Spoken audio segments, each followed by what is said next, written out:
Berikut kita lihat debat panas antara Menteri Investasi, BKPM, dan juga Komisi 6.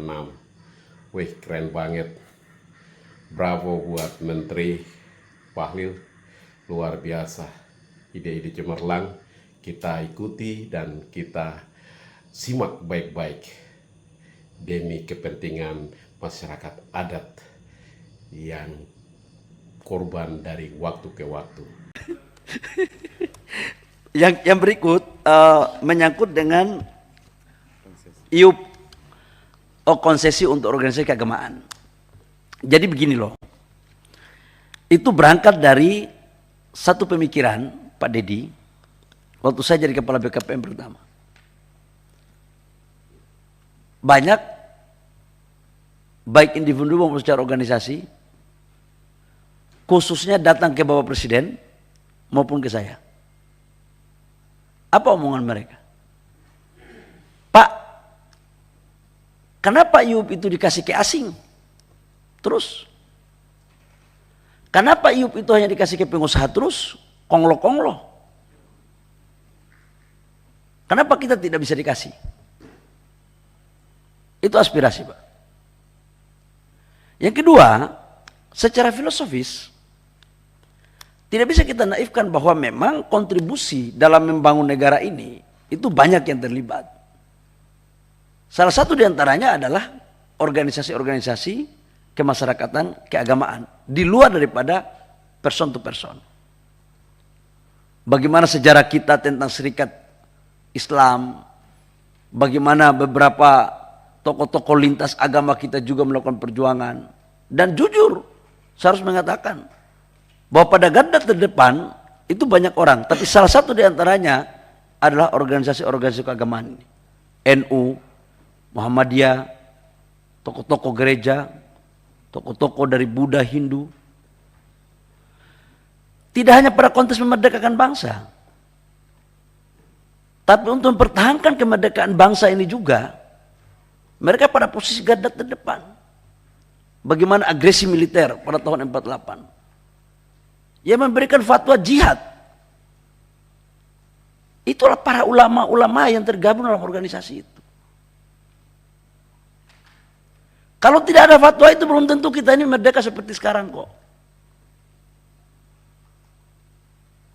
Pada saat konflik di Ambon, Pak Dedi, yang memediasi apa? Tokoh-tokoh agama-agama saudara-saudara kita agama Kristen dengan tokoh-tokoh dari agama Islam. Konflik di Poso. Izin Pak Enggak, Menteri. saya harus jelaskan ini. Saya dikasih waktu juga. Saya harus potong sedikit Pak Menteri. Pimpinan, melalui pimpinan. Reasoningnya saya nggak keberatan Pak. Ya, kita tahu semua, tidak hanya NU juga berkolaborasi dan berkorban untuk bangsa ini. Dalam semua tahap revolusi kita. Tadi pertanyaan saya kan bukan soal setuju nggak setuju NU. Penjelasan Bapak di berbagai media saya sudah terima dan saya tidak ada keberatan soal itu. Yang menjadi pertanyaan saya kan di luar mereka juga banyak yang berkontribusi untuk bangsa ini. Saya ini berkali-kali ditemui. Termasuk satu, masyarakat adat yang berdampak langsung di areal PT Freeport. Itu juga Pak Dedi Sitorus hormat, juga harus menjadi pertimbangan, dan juga Pak Bahlil sebagai orang yang mengatur tentang peraturan pemerintah baru ini. Semoga hal itu diatur spesifik sehingga kami juga mendapat kesempatan dalam berbagai hal. Terima kasih. Bravo, bravo. Lanjut. Oleh pimpinan, apa namanya? Saya mengerti, saya akan masuk ke sana. Boleh nggak saya dikasih kesempatan untuk memberikan penjelasan? Silakan Pak, tapi maksud saya itu Saya kalau mengerti, disentuh. saya akan masuk ke situ Pak Dedi. Kan Bapak Ibu anggota DPR juga kan dalam memberikan pertanyaan kan ada prolog filosofisnya. Masa saya nggak boleh? Boleh izin Pak Dedi, sahabat saya, kalau sudah saya diizinkan saya mulai lagi. Gitu. Jadi apa yang saya mau sampaikan, jangan sampai pada saat bangsa ini masalah, tokoh-tokoh ini dikedepankan untuk menyelesaikan masalah. Pada saat bangsa ini dibagi-bagi sumber daya alamnya, mereka jadi penonton. Itu landasan filosofisnya. Landasan konstitusionalnya adalah pasal 33. dan pemerataan, keadilan. Aspek demokrasinya itu harus ada civil society yang kuat. Dan bangsa ini tidak bisa hanya kita berbicara tentang pertumbuhan ekonomi. Tapi pertumbuhan ekonomi yang kuat juga harus dibarengi dengan pertumbuhan karakter bangsa yang kuat. Dan itulah peran tokoh-tokoh agama. Itu kira-kira. Nah, kaitannya dengan itu pasti ada landasan aturannya. Orang banyak mempersoalkan waktu di awal, PP ini dibuat ada aturannya enggak? Teman-teman, Bapak Ibu semua yang mulia pasti lebih paham daripada saya tentang undang-undang. Mekanisme proses pembuatan PP itu dilakukan lewat mekanisme rapat koordinasi antar kementerian teknis. Dibahas prosesnya. Setelah itu dirataskan. Baru keputusan di atas itu lahirlah PP.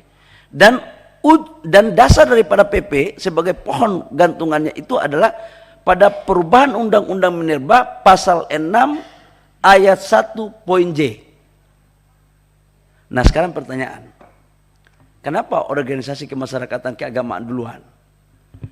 Kan itu yang menjadi. Jadi kita berikan prioritas kepada mereka sebagai awal dulu.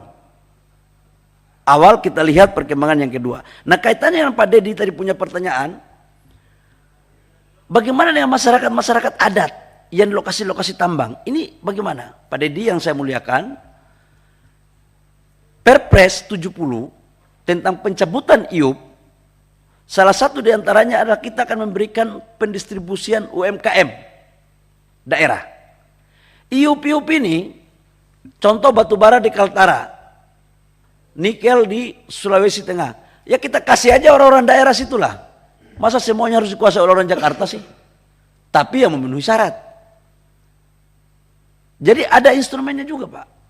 Saya memikirkan tidak hanya yang besar-besar. Yang kecil juga saya memikirkan, Pak. Koperasi, BUMDes, itu salurannya nanti lewat Perpres 70. Terhadap IUP yang dicabut, kita juga akan memberikan sebagai skala prioritas kepada mereka. Artinya apa? Betul bahwa organisasi kemasyarakatan ini tugasnya bukan cari duit, betul. Tetapi harus kita ingat bahwa organisasi kemasyarakatan ini juga punya badan-badan otonom, punya badan-badan bisnis. Yang kesemuanya ini mereka bisa melakukan kolaborasi untuk saling mensupport. Jadi rasanya sih saya nggak setuju ya kalau pendapat bahwa harus yang memberikan IUP itu harus kepada perusahaan-perusahaan gede. Yang kita kasih ini ke perusahaannya. Contoh NU. NU itu membuat PT. PT yang dibuat oleh NU itulah IUP-nya kita kasih ke mereka. Dan ini sangat selektif, tidak gampang. Sebab apa? IUP itu tidak dapat dipindah tangankan. Kalau dipindah tangankan, jadilah makelar kayak begitu. Kayak tadi, bisa jual beli. Ini nggak bisa, Pak. Jadi begitu IUP, dia nggak bisa dipindah tangankan. Kemudian saham pemilik daripada PT itu bisa koperasi daripada organisasi kemasyarakatan itu atau blending dengan orang yang ada dalam organisasi kemasyarakatan itu. Dan organisasi kemasyarakatan sekarang, jangan kita berproses seperti dulu-dulu. Mereka ini kadernya bagus-bagus kok. Sudah ada juga yang pengusaha-pengusaha gede, ada juga uangnya. Jadi kalau kami berpandangan, Pak, selama ini kita lakukan sesuai dengan kaidah norma dan mereka jaga lingkungan, jaga pajak, bayar pajak, kenapa tidak? Berikut juga. Ya, berikut adalah konsep bisnis dari Forum Pemilik Hak Sulung dengan PT atau perusahaan Etsipa. Siap.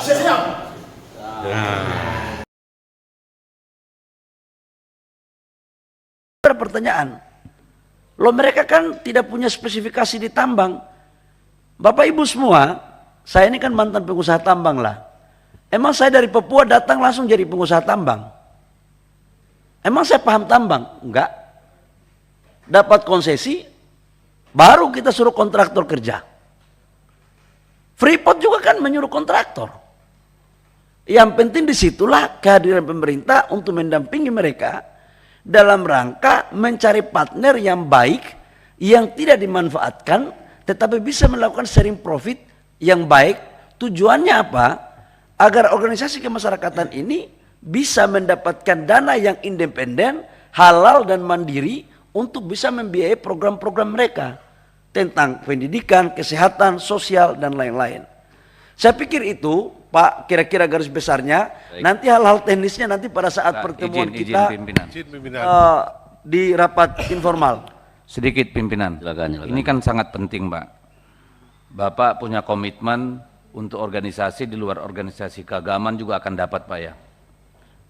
Sorry, tadi yang itu untuk UMKM. Gini, saya kalau UMKM ini, Pak, terserah lah, tapi saya nggak terlalu ini kalau UMKM, ujungnya kan nanti pendana juga. Saya bicara tentang organisasi, Pak. Kelompok masyarakat. Misalnya tadi saya katakan, Legiun Veteran itu sekarang semua hidupnya merana, Pak. Saya banyak bertemu mereka. Apakah kelompok seperti ini juga tidak perlu kita perhatikan? Khusus di Kalimantan misalnya, itu masyarakat yang berkorban ketika konfrontasi dengan Malaysia. Kalau saya ke Dapil, kalau saya ketemu, pasti mereka mempertanyakan juga. Negara tidak pernah lagi memberikan kepada mereka insentif bulanan atau apapun. Padahal mereka sudah tua-tua. Ini kan kelompok masyarakat yang kalau mengikut apa yang Bapak tadi katakan, berjuang untuk Republik ini mempertaruhkan nyawanya. Lalu yang ketiga, masyarakat adat, Pak. Di Kalimantan itu, Pak, sampai desa-desa itu punya yang namanya lembaga adat Dayak. Misalnya, ada Dewan Adat Dayak di setiap kabupaten kota maupun provinsi. Nah ini kan sebenarnya pemilik langsung dari kekayaan alam kita itu. Ini bagaimana, Pak? Karena kalau larinya ke UMKM lagi, mohon maaf, Pak, bukan saya prejudice, Pak, ya, kita sudah mengalami. Apakah itu koperasi, UMKM, ujung-ujungnya di belakang kan bohir juga, Pak, larinya, ya. Nah ini gimana, Pak? Saya butuh, karena kan mereka tanya, ketika saya kundapil mereka tanya, Pak, itu ormas keagamaan kami ini gimana gitu, Dewan Adat Dayak yang APBD-nya nggak ada, ya kan mereka juga perlu mempertahankan, melestarikan budayanya, Pak. Karena kalau di sana itu ada masalah, mereka nggak ke polisi, Pak, tapi ke Dewan Adat. Nah ini gimana memperlakukan mereka, gitu kan? Ini nanti takut saya menimbulkan kecemburuan sosial. Di daerah mereka ada NU mendapat konsesi, mereka di pinggiran hanya nonton, Pak. Nanti kan ini jadi potensi konflik. Itu yang menurut saya perlu dipertimbangkan. Jadi kalau setelah ormas keagamaan, dewan-dewan adat yang ada di tempat-tempat itu sebagai penghasil tambang, bagaimana memperhatikan mereka? Ini cuma CSR. CSR itu pun biasa diambil sama kepala daerah, Pak. Rakyat itu nggak dapat apa-apa, Pak. Itu yang saya maksud. Makasih. Oke, Pak Dedi. Baik. Saya gini, sedikit pimpinan. sebentar. Jadi mungkin konsennya Pak Dedi tadi itu betul, Pak Bahlil. Dicatat saja. Pada gilirannya juga menjadi concern kita. Kan kita tadi bilang ada diskresi. Nah, diskresinya tolong diperhatikan dari masyarakat adat atau veteran dan sebagainya. Silakan, Pak. Saya mungkin Iya, izin sedikit. menyangkut ini lagi. Yes. Oh, Oke. Jadi Pak Menteri, yang saya persoalkan bukan jasanya NU terhadap Republik ini. Udah jelas kalau itu. Republik ini berdiri atas perjuangan para kiai dan santrinya NU. Sehingga ketika itu kemudian ada bagi-bagi dan mereka dapat, ya, menurut saya masih bisa dimengerti dengan mudah. Pertanyaan saya tadi, apakah benar ini satu diskresi? Dan apakah benar Pak Bahlil punya kewenangan untuk memberikan diskresi ini? Karena kita tahu sebelumnya kan ada pernyataan yang clear bahwa izin tambang tidak boleh dibagikan tapi dilelang. Ini yang pertama. Yang kedua, izin tambang hanya boleh diberikan oleh Kementerian SDM. Nah ini yang menjadi concern saya. Kalau memang ini sesuai kewenangan segala macam, dan memang seperti yang tadi Pak Bahlil katakan, mereka punya lembaga yang mengelola secara profesional, sehingga mereka mendapatkan dana untuk membiayai aktivitas mereka, oh ini tidak ada masalah sama sekali. Terima kasih. ya baik.